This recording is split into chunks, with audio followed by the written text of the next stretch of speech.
Hey, everybody, and welcome to episode 2, season 2 of First Generation Dad Podcast.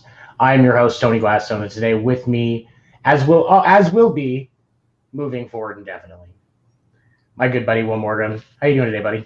How you doing, man? Thank you for having me Well, tonight, as always. not a problem. I'm glad you're here. I know it's been a stressful week for you, so I'm glad you're able to take some time. Thank you. It's been an interesting week, and I know we kind of have this folder of ideas and stuff that we like to, for topics to talk about, but something kind of got dropped into our lap yesterday, Supreme Court ruling, that I think is a good thing for us to talk about as dads. Okay.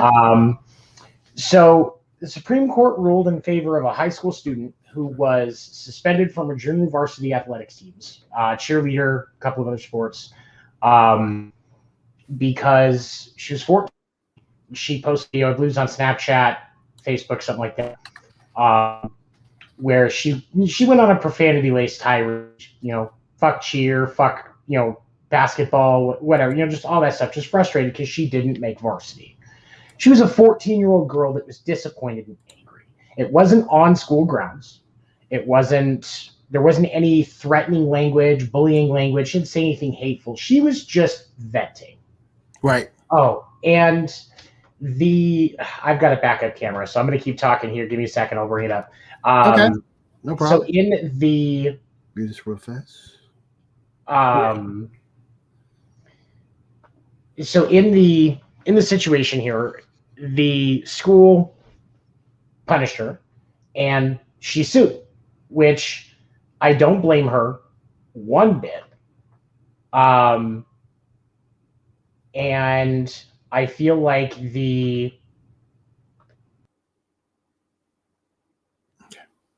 You there, man?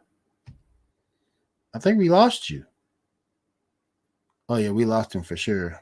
Oh, man, give us 1 second, guys. Let's see if we can get him back. Hey, man, how you doing, man? Yeah, it's a perfect background for me. That's right. That's why I chose it. Yeah, Matt.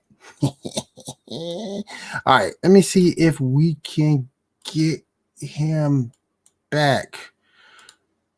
You need to, okay. So let's see if we can get Tony back. Give us 1 second, guys. Having some technical difficulties here. Give us 1 moment, please. How you doing, Matt? Thank you for coming out, man. I appreciate you.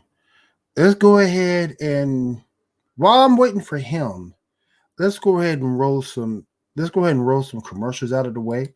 While we wait for him, that gives us more time to get into the topics and discuss more. So we're gonna go.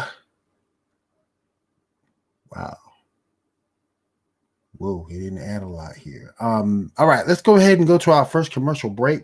That gives us time to come back with us, hang out with us. This is First Generation Dad right here on Penfold Streams. We'll be right back.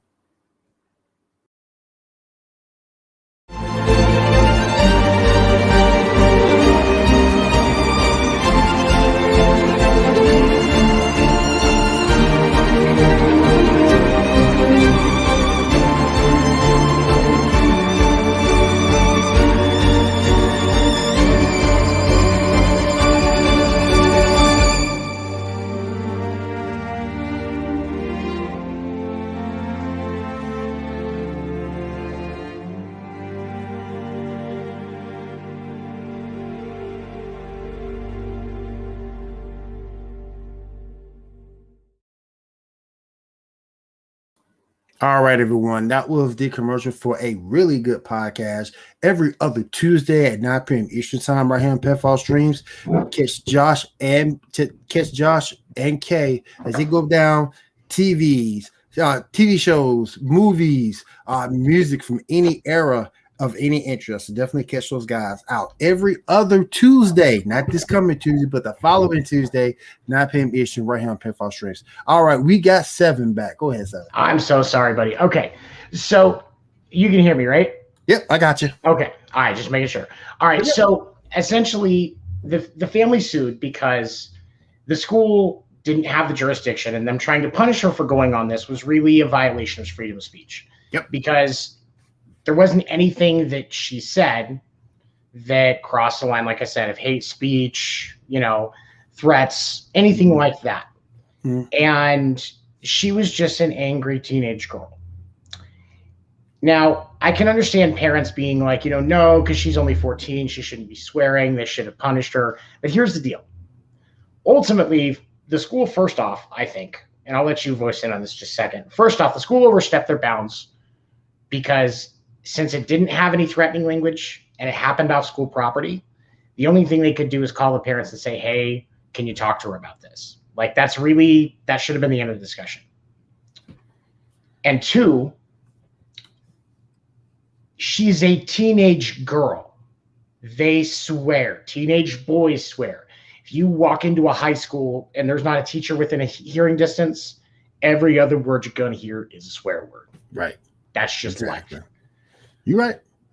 So I just personally, I agree with the fact that the Supreme Court sided with the girl on this, because I think that, as a comic, as a podcaster, freedom of speech is important to me. Mm-hmm.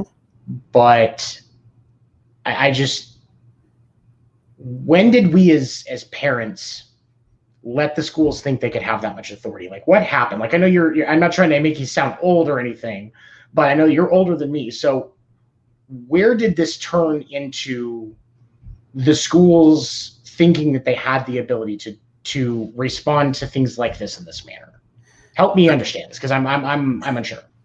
I think it's coming down to the point that in our society, the power of the parent has been sort of kind of superseded or skirted around by the authorities that be in terms of the education system. You got these principals, you have assistant principals that are governed by different processes, particularly if they're not a parent themselves. So right. They're more bound to what the rules of what their environment is. They're more tied to what the rules of the education says versus what the parents say. And that's why they feel they have all power, because again, they can throw you out the school, they can kick you out the school, they can suspend you. There's a lot of power that they have there. And they figure, hey, in order for you to learn a lesson, you're going to have to take this punishment that I give you, despite what the parents say. That's why a lot of times these parent-teacher conferences really come out to be no good, because at the end of the day, a lot of parents, particularly working class parents, don't really have a leg to stand on, so to speak, when dealing with educators and the discipline that they have the power to do, because they're not equipped. Some don't have the knowledge of what that is. So it's dicey. It's really dicey. I wish it wasn't like that. I wish the educators and the parents, instead of fighting each other, would work together for the betterment of the child. But a lot of times you don't see that. It's going to be, I got this power. I'm higher than you on the food chain. I'm gonna take my power and use it, and you have to take it, whether you like it or not. There's a flaw here, I think, in the education system. There's two. There's two main flaws. The first one is that every student, our public education system is built on the belief that every student can be educated the same. And first and foremost, we have to accept as a country that is just not the case. Oh yeah, most definitely. And I think it's one of the reasons why there are some children that struggle more, because of the fact that we're trying to teach everybody a certain way. We're trying to teach everybody a round amount of basic stuff in one way, and then asking the question, well, why aren't they getting it? You work in a call center too, right? No. I'm a technical consultant by trade. I fix cell phone. Oh, okay. Okay. So I work in a call center environment, and one of the first things that they teach you is, in the call center environment, it's very much there's a lot of training, there's a lot of products, even from most industries. Yes. But they understand when they design these training programs that the average person in a training class in a new work environment is going to get roughly 30% of what's actually put out there. Their goal is just to make sure, and that's an estimate. I'm not exact, but so we have to stop looking at, that's why I like that we're seeing this shift from standardized testing, because they started to realize they're useless. Yeah, because no one learns the, because you brought it up. No one learns the same. Everybody learns at a different rate. And you're exactly right. The other issue is the education's, and it kind of connects to this. The education system doesn't understand how to handle kids that are struggling emotionally. It could just be a hormonal teenager. It could be a teenager with mental health issues. Right. It could be a teenager with special needs. Right. Or even any younger than that, any student. Agreed. The education system fails any student that is not neurotypical. And so when you have a situation like this where their response is just a discipline, okay? It's just like with trying to get, all the discussions about prison reform and it being more about rehabilitation and less about incarceration. Why wasn't the first direction of the administration, since they were so offended by this girl's rant and what a 14-year-old girl had to say, that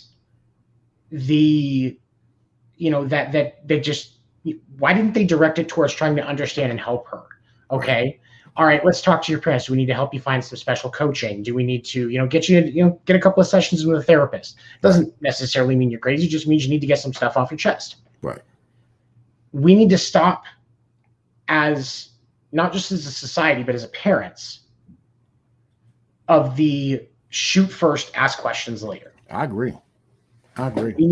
We need to have a better understanding of why our kids are acting the way that they do. When my son is struggling and he's having breakdowns, the first question I ask him is, what's going on? What set you off? What were you doing when you started to feel like this? Right. So that I can help him navigate that situation. The Supreme Court backed this young woman's right to say what she wants, and that the school clearly handled it inappropriately. But that's going to continue to happen until we as parents take a stand and say, hey, no, this isn't right. You guys need to educate and help develop this child, not punish. Right. Go ahead. And the thing I was about to say, the thing is, a lot of times, if you look at these teachers, they look at even the punishment is a recycled punishment most of the time.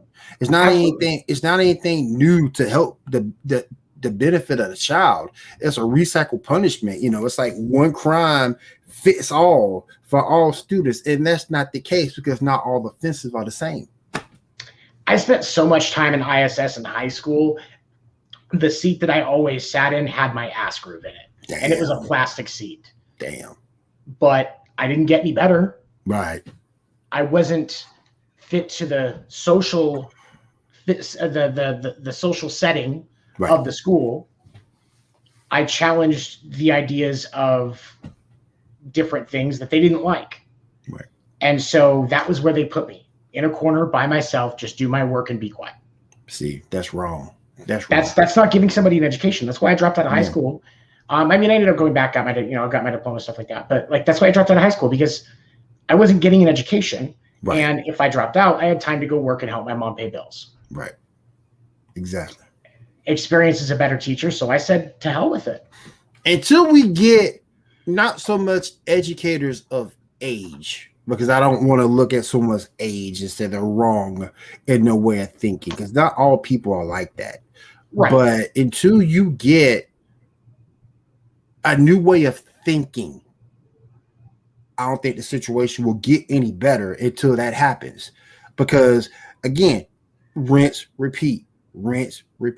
Until you get a new way of thinking and a new way of dealing with children. That's another thing too. A new way of dealing with children in terms of showing care, have compassion, actually give a doggone about the child and the child's well-being, versus you putting your foot down and punish. Show the empathy, show the caring for the child. That makes that child feel that much better, because you never know at the end of the day what someone needs. Like you were saying before in school suspension, if they would have took that time with you to get to know you, your likes, your dislikes, things like that, they could have formulated a plan to make sure you stayed in school. Absolutely. Got your high school diploma, And there's no telling where you could be with that. So check this out. I'm going to brag on myself here for a second, just a small second. I don't normally like to do this, but this is something I'm proud of. So the way I graduated high school is something they had in the state of Missouri called the GED option program. If you were a senior in high school, you could go to an alternative school, which is where they normally send the bad kids that have failed a bunch of classes. You go to the alternative school, you study for and take your GED. As long as you pass and you continue to work at least 20 hours a week through the rest of the school year, you graduate and they give you all of you get an actual diploma. You get a transcript that gives you credits for everything that the state of Missouri requires. I graduated, even though I also got my GED, I graduated with a 3.1, which, I mean, for a sophomore year dropout, that's not bad, right? Yeah. To go to college, Missouri Western State University, where the Kansas City Chiefs do their summer camp, which they just confirmed they're going. Yeah. Okay. So that's where I went to college. In order to go to college, I had those stupid ass standardized tests. Okay. Keep in mind, I went for all of my freshman, about half of my sophomore, about 2 months of my junior year, and then did that stuff my senior year. Okay. Not only did I get a scholarship level passing grade or passing score on the GED, the college that I went to, had they caught it in time, would have given me financial aid for it, and I would have had to stop going to college. Wow. But I also got a scholarship score on the ACT. My lowest section in the ACT was a 28. My cumulative average was a 32. I got a perfect on the science section, 36. Okay. So the thing of it is, my high school, had they taken the time to realize that the reason they couldn't get me engaged socially or in class was because it was provable through those basic ass tests that I already knew what the hell I was doing. Right. They didn't find another way to relate to me or give me other education or get me into college sooner. It was ass and seat and do what we tell you, be quiet, write your name down, do the little worksheet that's wasting trees. Yep. And move on about your day. That is not an education system. And that's what every student experiences every day. That is not an education system that's built to educate. Nope, not at all. And I think it's... Or help you grow. Or exactly. How... Like, my son did online school this year because of the pandemic. The school that we have him in, which has an advanced curriculum because he's like me. They had the option for an online class this year because of COVID. Right. And so we put him in there. The hardest part for over this year was getting him to be in the Zoom meetings for the class. He did not miss a single question on any of his work. Great on all of the tests. Unless we were sitting right there next to him, making him stay engaged, he would not do the Zoom meetings. Wow. But he knew all of it. Or if it was something he didn't know, he was reading the top of the worksheet with the instructions, did the example problem so he could figure it out, and then just zoom, he was done. He could do 2 hours of schoolwork in 20 minutes. Wow. But because of that, he spent that other time watching documentaries. Or if he was playing video games, it was something like Minecraft or something like that, where it was, stimulating. He learned how to code using some Minecraft stuff this year as well that I taught him. Right. So his education, minus the Zoom meetings, was more built around how he's going to thrive. And so he did better this year. He's just finished 5th grade, and the way his school's curriculum is they're actually doing a grade ahead work. So he did 6th grade work all year. He's doing his job. And so he got an education this year because of the fact that he skipped the Zoom meetings when he could and used that time to do other stuff like watch videos on things that he was passionate about. And I had an actual kid all year. How many parents get to say that when their kids are going to school every day and coming back being drained by the entire environment? Yeah.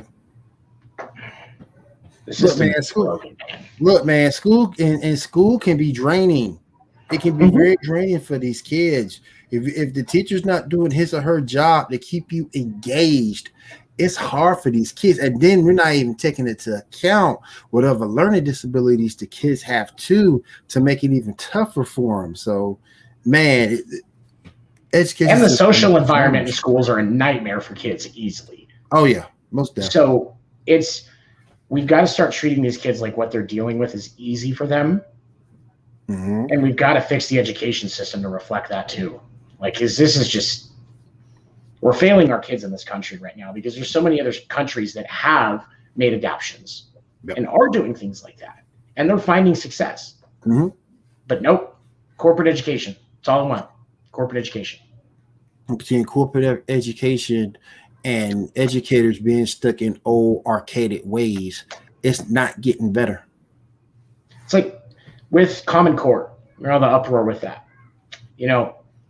When I was definitely one of those. It was like, why are we going to change how it's taught? It works how it's taught. What's the problem? Right. It wasn't that I was against it, thinking it was making things more complicated. And I saw some stuff. You see the memes. You're like, okay, that's kind of dumb. But I was having a conversation with a friend that's an educator, and we started talking about Common Core, what it really is. And then I realized, looking at it, Common Core math can easily be broken down as to how neurodivergent kids do math. Okay. So when you look at a problem and they're talking about grouping different numbers, that's why kids that are autistic, kids like me with ADHD and ADD and stuff like that, where their minds are at that higher level, that's what's going on in their head, and they're working out those high math problems in their head without having a calculator. That's all it is. It's just that number grouping and shifting shit around. That's all it is. And so when I understood that was the basic part of the concept, I was like, okay, I can understand why there would be some resistance to this because of the people that are neurotypical that can't grasp it. Right. But we should be using Common Core for the kids that are not neurotypical, the ADHD kids, the autistic kids, the kids that are not grasping it the regular way, and say, okay, now we're going to look at this in a different light. Now we're going to show it to you a different way and see if this is how you get it. And I guarantee you would find some kids that would thrive better under Common Core versus the traditional method. There's no reason we can't teach both. Right. Except for people are assholes and don't want to see that there's the ability to do more than one thing. No, they don't want to multitask. That's what they don't want to do. They don't want to do that. And I'm not going to sit here and say all teachers are bad, because I know a lot of good. Oh, yeah. Cause I know a lot of good teachers, and hell, I was married to one for a short time, but generally, well, I'm not gonna say short, for like 14, 15 years, but teachers are people too, and they get under a lot of stress, so more than likely they take shortcuts, try to get through their day or whatever. And that's something that needs to be addressed too. And and teachers don't make enough, and the education system is not funded enough to take care of things the way that it needs to be, the way that we want it, where students are treated like people, and I do think that that's part of the problem. But when we try to get more funding to education, people are like, oh no, not my taxes. Like, the Republicans talk about, oh, there's nothing free. You're right. That's why we have to raise the taxes. Exactly. Like, I will, and here's my thing. I can understand being concerned about taxes, not wanting to pay too much, that you work for that money. I get that. But here's the thing. If I have to pay an extra $30 or $40 a year out of my paycheck so that my son and future generations get a better education in this country, I'm just going to have spent that money on Taco Bell and weed. I'll be fine. Oh, or an extra, with the healthcare stuff, an extra 75, it ends up coming out for most people in the median income ranges for like, an extra $75 a year. Okay. Again, Taco Bell and weed. I think I'll be fine. Taco Bell and weed. Like, it's like, and I'm not just saying this to be an asshole. Like, I truly not, but there's too many things that are wrong that we're arguing over that we shouldn't be. Right. I hate it, man. I hate it. Like it's our parents didn't care, and now we're trying to fix it, and we're having trouble getting shit done because we can't agree on anything. Right. And the longer we take, the longer it's going to take for our society to stop reaping the benefits. Mm-hmm. Like, this shit shouldn't be problems. You know, just like months and months of backlog rape kits sitting in evidence lockers. Just sitting in evidence locker, not being tested or anything like that. Yeah. Who is not going to be okay with tax money to get that taken care of? Like, really? Right. How is... I understand, man. I understand. Trust me. I understand. It's the whole thing frustrating because when you look at the end of the day, it's our future. You know, people keep laughing at Whitney Houston, but she made a good point. Children are our future. That's a true statement. That's a true statement. And we're doing so wrong by them in so many ways. We're failing the education system. We're failing them at home with the parental situation. If the parents aren't together, that's even worse. But we're failing them in the home, out of the home. We're failing them at school. It's got to get better, man. It's got to get better. Family needs to stay more encouraged to stay together to make sure their kids are taken care of. Also, we need a new commitment from the educators in school that just stop the division, race, color, creed, whatever. Make sure every kid gets everything that he needs and is seen when they need to be, what they need to be. How can I say, taught to in terms of making sure they get the information that they need to succeed. And I think between the home situation and the school situation, that's the biggest problem with these kids. I think that's the biggest problem because they're put in a bad situation from jump. And with a lot of dads not being in the home, playing more third party, you know, the every other weekend dad or the every other week dad, it really makes it worse. And people keep thinking it makes it worse for the boy. I think it makes it worse for the girl. Absolutely. You know, we always, there's those jokes that run about girls with daddy issues, right? And you know, as young men, it's a common topic of conversation, right? Yep. These girls are painted as pictures of almost having, you know, being mentally weak or, you know, searching for that lost thing they didn't get in their biological father. Okay. We have to accept the fact that, first of all, that's real. Yep. And second, that we can fix it. We just aren't. Yeah. Dads, there should be no reason why 50-50 custody, where dads are seeing their kids as much as the mom, should not be the standard unless there are safety issues or for whatever reason, it's what's better for the child to be more with one than the other. Right. I understand that there are other situations because of health issues, mental health issues, finances, whatever. I fully respect that. I'm not calling anybody out saying anybody's doing something they shouldn't. But 50-50 should be the standard. Yep. And the burden of proof for it going other than that should be equal for both sides. Yes. I'm not saying that moms shouldn't have rights to their kids. I'm saying that dads need to be allowed to have the same rights, because if we're going, you know, we are, as the biological parent, financially responsible half of our child's needs in the legal system. That's fine. I made a child consensually. I made a child. Right. Yeah. So why should I not be walking into court to finalize, to work on custody agreements, knowing that 50-50 is the standard unless I've done something to show that I don't deserve to have time with my child? Right. Which is very seldom the case. Right. But, every other weekend in a couple of weeks during the summer, you alternate holidays. That's not right. That's not fair. That's not fair. And it's one of the reasons why kids are we're having more kids with mental health issues. We're seeing an increase in suicide rates in teens. We're seeing an increase in runaways. We're still seeing too many teen pregnancies because parents aren't able to get involved. Right.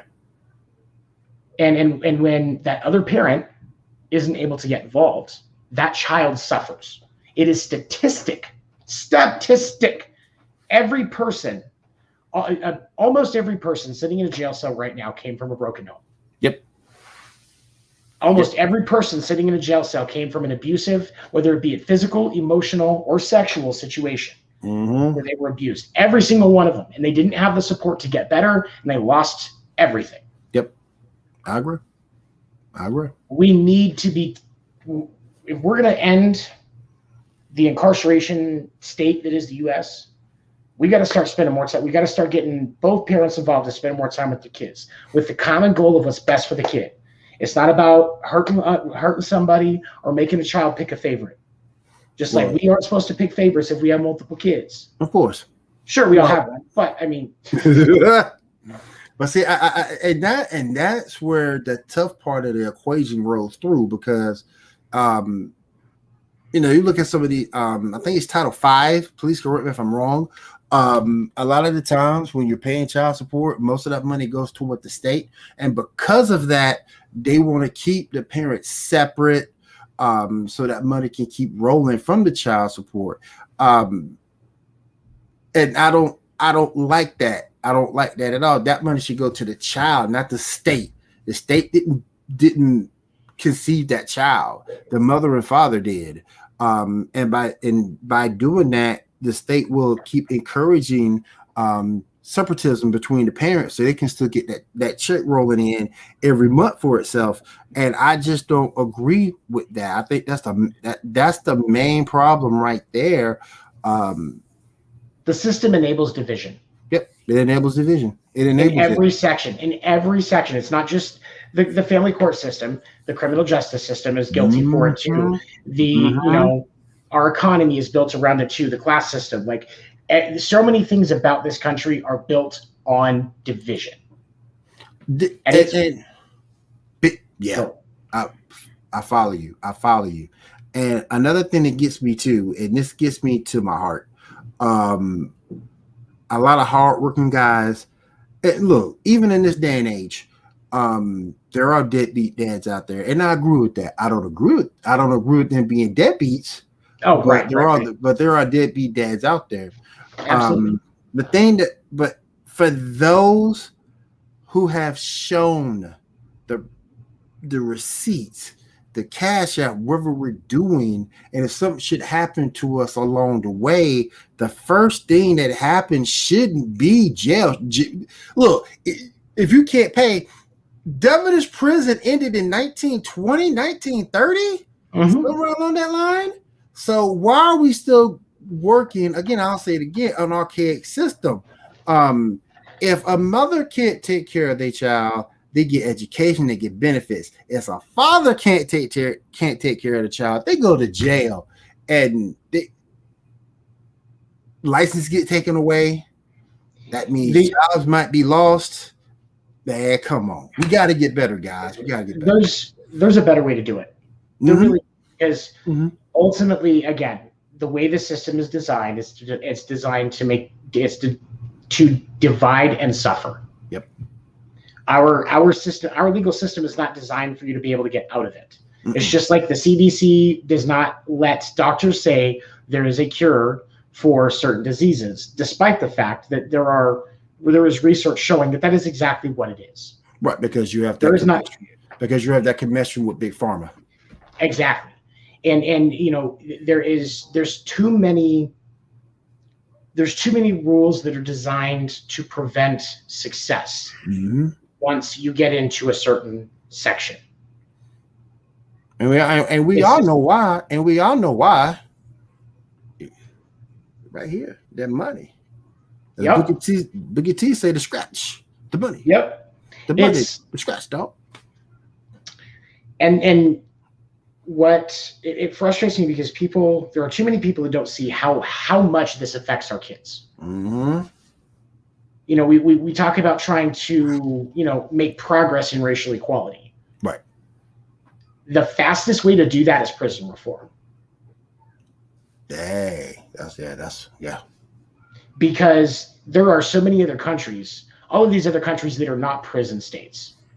Their entire prison system and legal system is built around, where possible, Mm.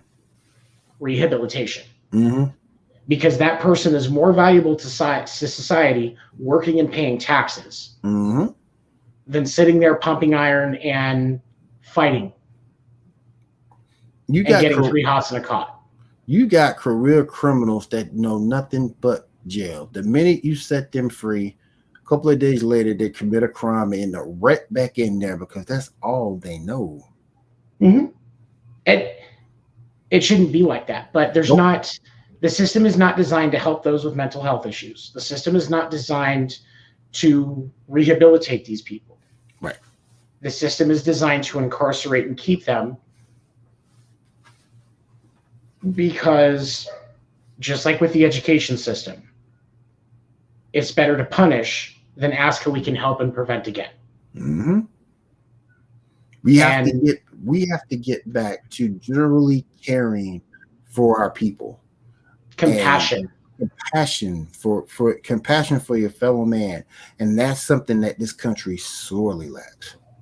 Sorely.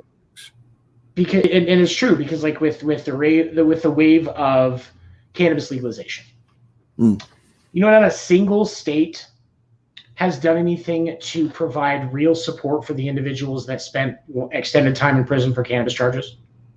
See, not a single state. See. But let's be honest here. If a guy let's say a guy gets 10 years because he was running a weed operation. All he was caught with was weed. That's all we're going to talk about. We're not talking about hard drugs, because that's not what I'm talking about. Right. Because a successful weed operation, okay?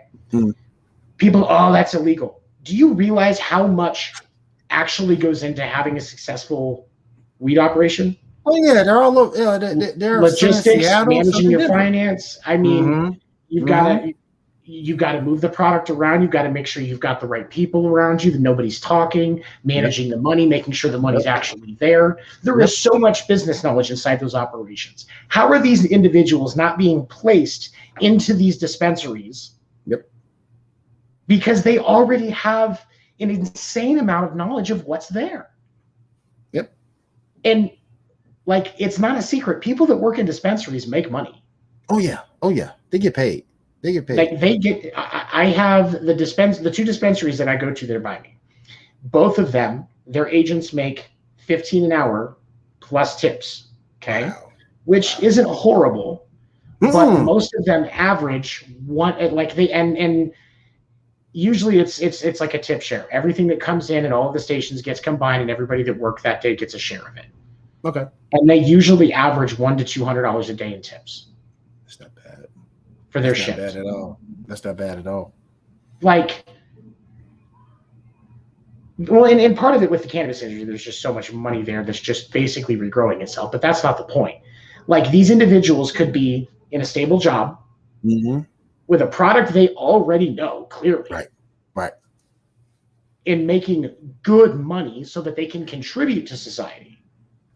But no, we'd rather they continue to drain the funds and sit in a cell on 3 hots in a cot, having to fight to protect themselves every day.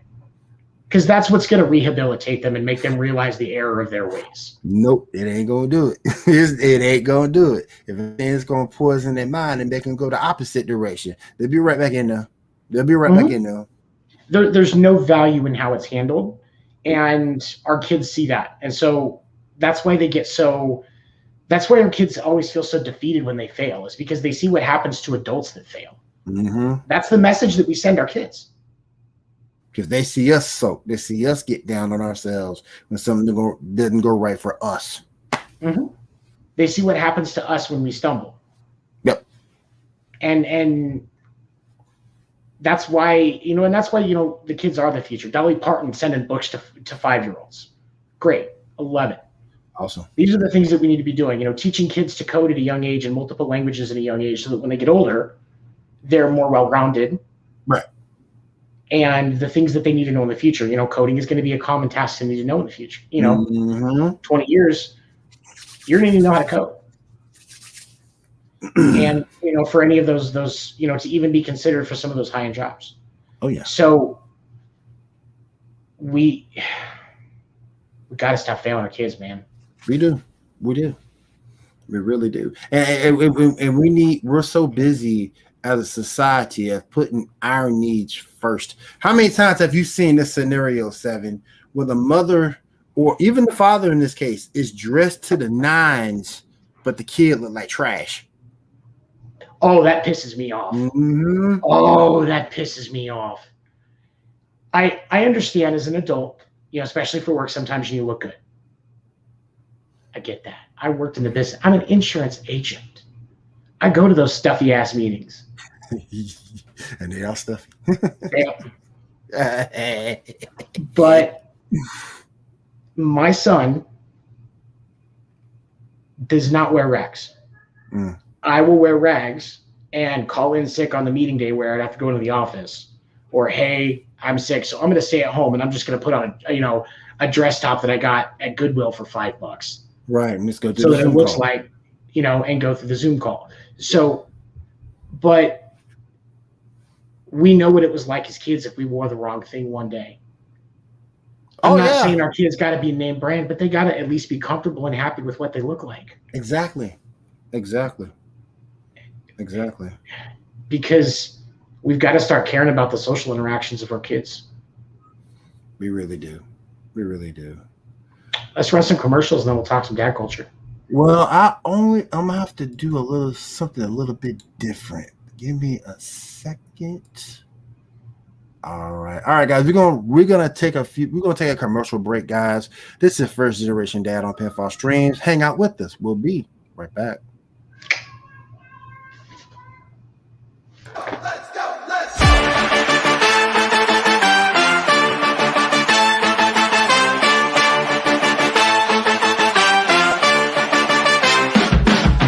No one pulls up like we do. No one does us like we do. Always go hard with this crew. Welcome to the show, let's make moves. Nothing's gonna stop us, it's not to get rough. Turn the whole room up, it's never enough. Let's go.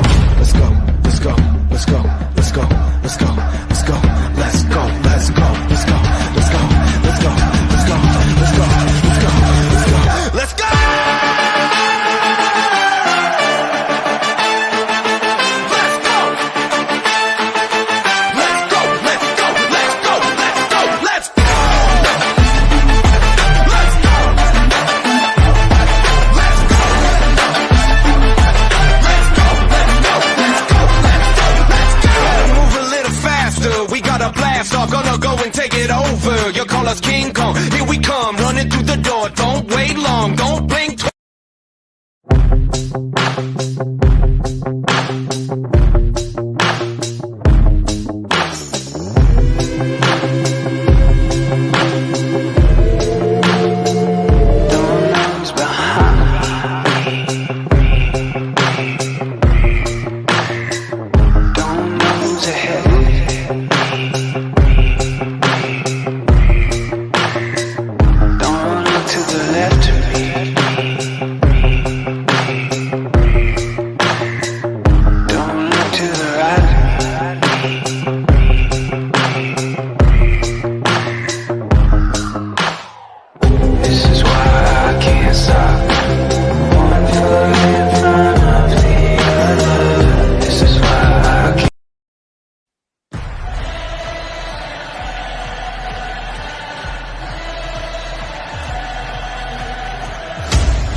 I'm the same dude y'all read about, the same fool y'all need him now. We came through, not leaving now, and these lame dudes, we beat them out. No stopping this, in my way might pop your lip. Ain't saying this awesomeness, but y'all look like the opposite. We setting the bar, y'all know who we are. We're making history, leaving a legacy, nothing is stopping me. They don't believe what we say, we're making history.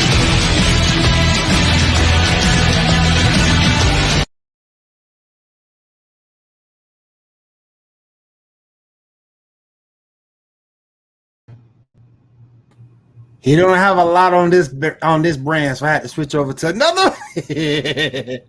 All right, guys. Those commercials that you saw, the first one was for the Sports Report, General Sports Podcast right here in Pissed Off Streams. Join myself, Seven, and Tony C. Break down the world of sports in the way that only we can. So definitely check us out every Monday at 10 p.m. Eastern right here on Pissed Off Stream for that show. Then we get into our Wednesday night lineup. Double XP is on hiatus right now. They'll be back in a few weeks. You'll be able to join Kay and Punisher for the latest in video game news and events. So definitely come back in about 3 to 4 weeks. They'll let you know.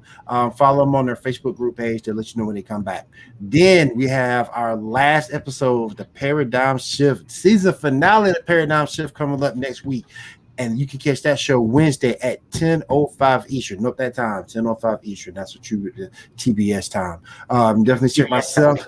Yes, Josh, me, and TDC. We break down the paradigm of professional wrestling.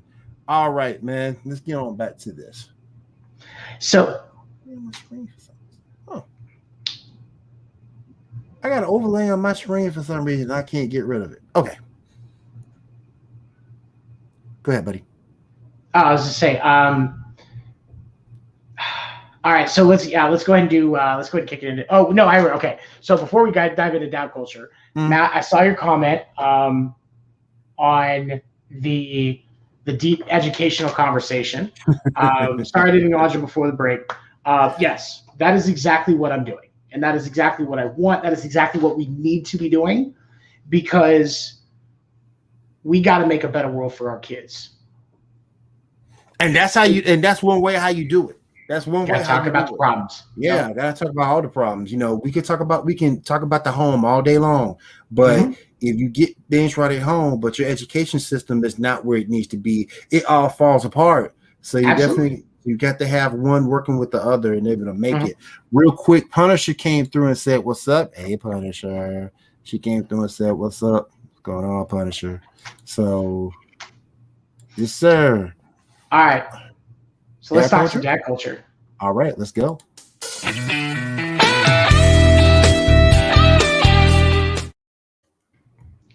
All right, man. So I'm hoping maybe you can understand this. Like, oh, that riff is fantastic. But I'm hoping you can help me understand this.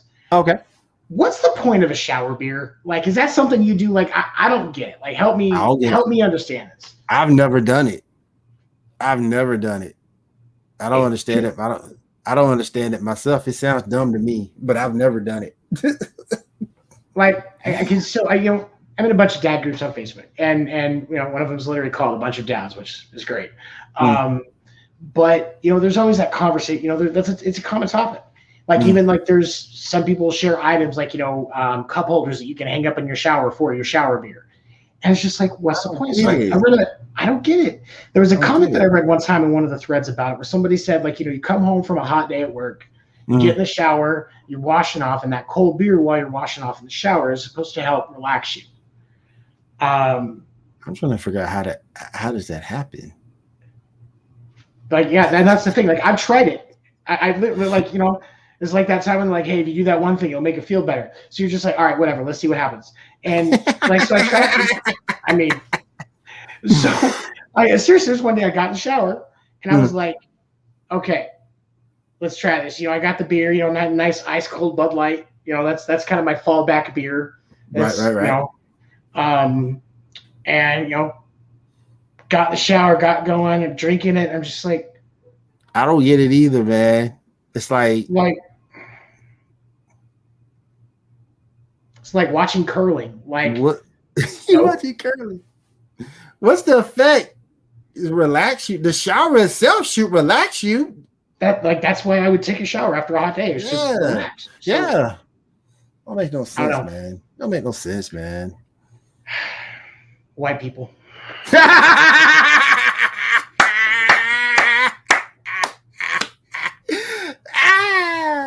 Dude, I got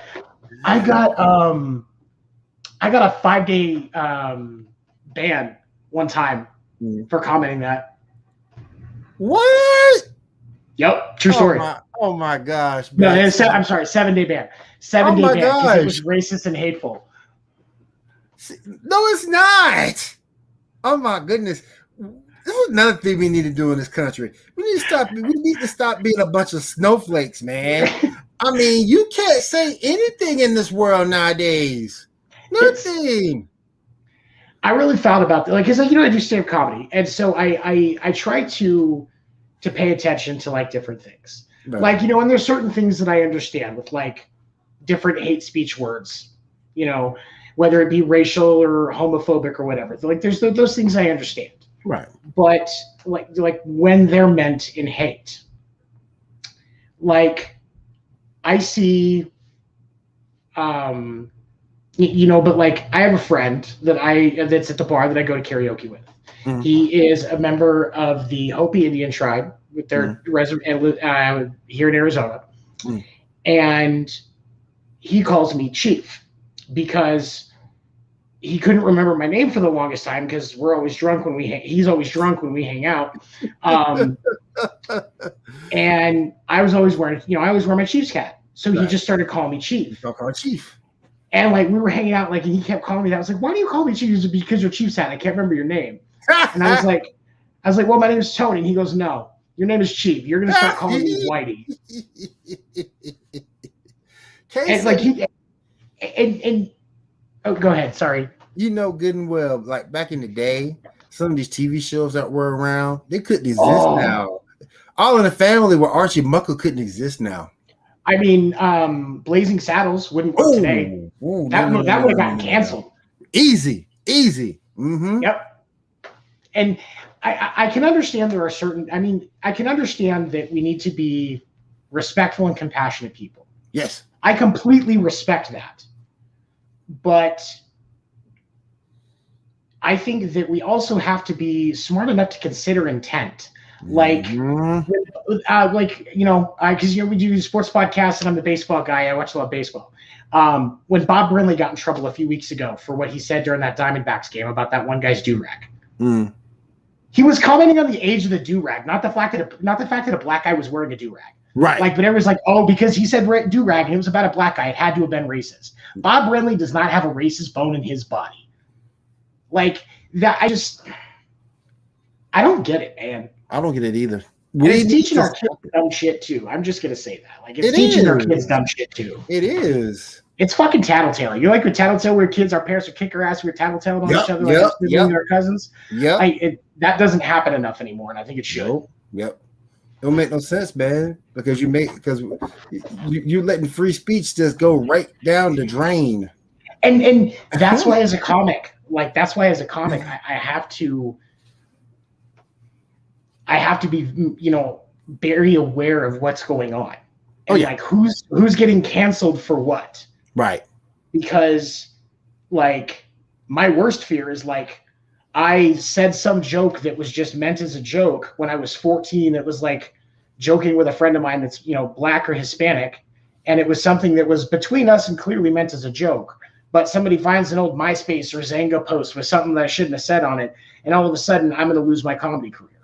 Obviously, like right now I'm not famous. That's not a problem. But like that shit just baffles me how far they reach back. Politics should have gotten canceled over saying the N-word 30 years ago when she was getting robbed. That was bullshit. Go back and look at, and I can't remember his name, but he played Elastic Man at Flash. Go back and look at him. A lot of people went back and looked at his old Twitter and found stuff. And once they found that stuff, showrunners decided to have the actor fired. And I just think that, look, what I'm about to say might draw some heat, but people can change. And your opinion of the world at one point in time might not be the same now. And they shouldn't be held accountable for an opinion when they were someone else, basically, because things can change and make people see the world different. And that's the thing that people don't take into account when they go back and try to cancel somebody. Your attitude then might not be the same as now. Like when when they were trying to cancel Kevin Hart because of that bit that he had in the mid 2000s. Oh yeah. Where his son was like grinding on the other boyfriend. He's like, no, that's gay. You can't do that. Like, obviously there was not an intent behind hating homosexuals behind that bit. Right. Like it was just, hey, you're doing something that's inappropriate. And I grant the issue was the words, but quite obviously Kevin Hart is not the same person or comic that he was in 2009 when he was telling that joke. Exactly. You know, when live and let live, and if as long as you do that, you'll be fine. Our kids break down from too much pressure now, and the reason part of that is because they see how quickly somebody gets destroyed from one small mistake. Yep. Absolutely, completely destroyed. Yep. I understand. I'm not saying nobody should be held accountable as a celebrity, but when Tyreek Hill was in trouble with the Chiefs with that stuff, when there was concern that he was abusing his child, and then the audio recording initially came out and everybody was like, oh no, something's not right here, he's doing something bad, right? And then it was found out that the news station had doctored that recording. Kansas City had the unedited recording the whole time and knew about the situation. The only reason that after that doctored recording came out that Kansas City said they were telling him to spend time away from the team was because they didn't want him to get overwhelmed by the attention. They wanted him to focus on getting ready for the season. The NFL had his back. The Chiefs had his back. They knew all along. Right. Because that exact moment, because that news station was the primary network for the Chiefs at the time. It was the local CBS station out of Kansas City, KCTV5. Okay. When that happened, they changed, and now the NBC station in Kansas City is the Chiefs station.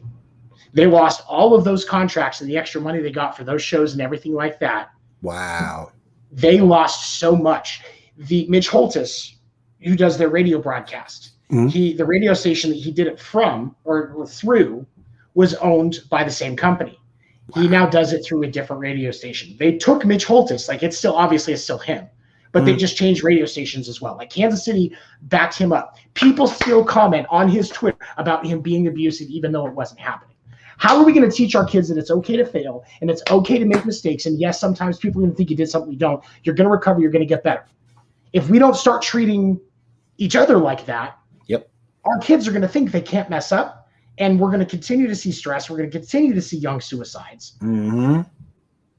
We've got to fix this stuff, man. And young suicides are starting to become on the rise. Especially last year, too. Yeah, coming on the rise. So we definitely got to fix the issue. Definitely got to fix it. Let's see what we have here.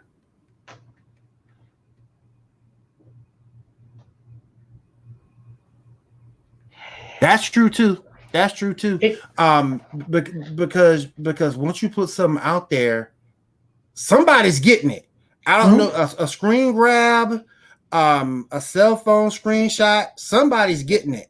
I got testimony of that too. Even back in the kids' days, I put on my MSN profile, my Hotmail MSN profile back in the day. I'll drag your memory a little bit. When I was 14, it was a sophomore in high school. I put a picture of me flexing with no shirt on, with my scrawny ass, because I'm bulky now, but that all happened my junior and senior year because I was working. I was a scrawny kid, and somebody, one of my classmates that wanted to bully me, found this picture and posted it all over school. Wow. Hang it up. Now, we could spend a bunch of time picking apart the fact that the administration did absolutely nothing for it, but that's a completely different argument. Okay. Every small thing. And that's why, when my son's gaming with his friends, they start making jokes, and they're just, joking around like boys do. And I've had to stop him and say, hey, look, that can't be in your vocabulary. Right. Because if you're streaming, you're talking in conversation and somebody hears it, you will get destroyed. Oh yeah. And that's just, if you want to be a streamer, you want to be in that realm, everything will be there to come back and bite you. Oh yeah. And there are some things that, and I'm sorry, I can't help you recover from. Yep. Life as a kid, no one ever said, or even get banned. Twitch will ban you. Twitch will ban you. There's certain things you can say on Twitch, and certain things you can't, and they will ban you and in your little young streaming career. So definitely, which is worse, right? Yeah, Matt, you're right. That's but the system is no longer built around allowing people to learn. It's sink or swim, no matter what. And God help you if you're swimming and something finds out that is going to sink you down the road, because it'll be like you never swam at all. Amen. And it's not right. Amen. People need to be allowed to fail and learn. I'm a firm believer in that. I'm there with you. I am there with you. All right. Before we get out of here for the night, I want to end the show on a positive note. Gotta do some dad jokes, right? Yep. And while I'm gonna go ahead and play this, I give you some time to look something up. I got something right here. Let's go ahead and get it done.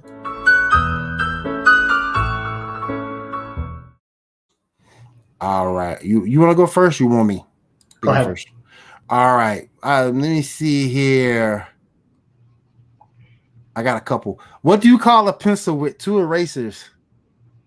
Pointless. What do you call a pencil with 2 erasers? Pointless.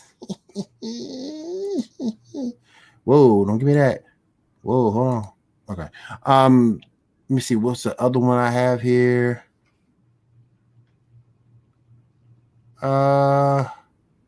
Okay. Try the seafood diet. You see food, then you eat it. Singing in the shower is all fun and games until you get soap in your mouth. Then it's a soap opera. What do a tick and the Eiffel Tower have in common? What? They're both parasites. Oh my God. Oh man. Oh yeah. Oh man. Oh man. All right, buddy. Let me do this one real quick. I'm reading an anti-gravity book. I can't put it down. All right. Oh my one goodness. other thing I'll update before we close out Dad Life, basketball going on right now. The Suns and the Clippers, end of the third. Clippers are up by 11. It is 80-69 in LA, game 3 of the Western Conference Finals. Wow. Now, if the Clippers pull off another 2-2 tie, that'd be incredible. All Phoenix needs to do is split those games. They can lose today, let Chris Paul get his sea legs back under him. Yep. Win game 4 and then win game 5 when they get back to Phoenix. I mean, I said Suns in 5, and I stand by that. So, Suns in the first half when I was watching before we got on, Booker was missing a bunch of shots. Chris Paul wasn't really hitting much. There was, and the the Clippers were moving the ball. Yeah. So, this could be one that the Suns drop, but I guess we'll see. We'll talk about it on Monday. Most definitely. All right, guys. We want to say thank you for having us in your living room tonight. We do appreciate it. And don't forget to check us out next week right here on Pinfall Streams. We're going to be doing a lot more dad stuff. We're going to do some game streaming somewhere down the line. Having you guys come jump on with us to talk about different topics. So definitely join us every Thursday at 10 p.m. Eastern Time for First Generation Dad. For 7 and myself, we'll see you guys next week. Be safe, and take care. Take care.